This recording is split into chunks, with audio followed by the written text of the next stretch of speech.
Yo, what's up? Share ko lang sa inyo itong dito nang-i-scam. Hindi naman ako naglo-loan ng sa load assist. Tingnan niyo. Bigla na lang ako nagkaroon ng loan. Ayan. Hindi naman ako naglo-loan. Naka-auto loan siya.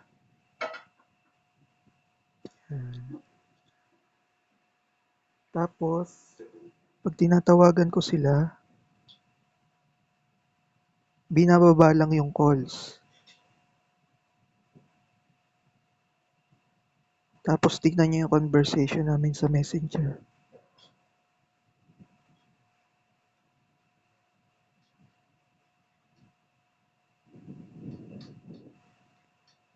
Yan.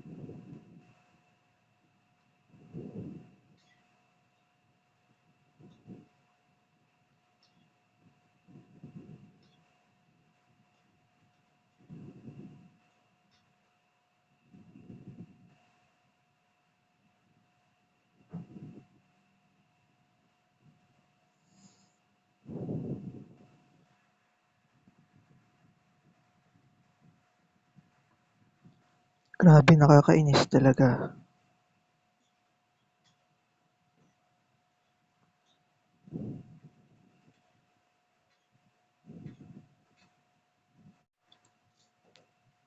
No, 'di ba tinapos agad yung conversation kasi nabibisto sila eh.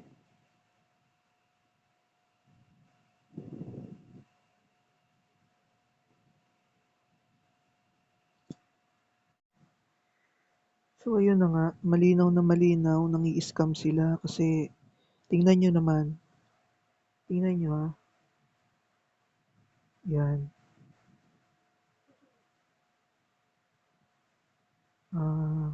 'yan sa load assist. Yung 30 na ni-loan ko daw, hindi naman napunta sa'kin, sa ano lang, tingnan niyo yung balance ko, tingnan niyo, 6 pesos pa rin 'yan, 'di ba? Scam.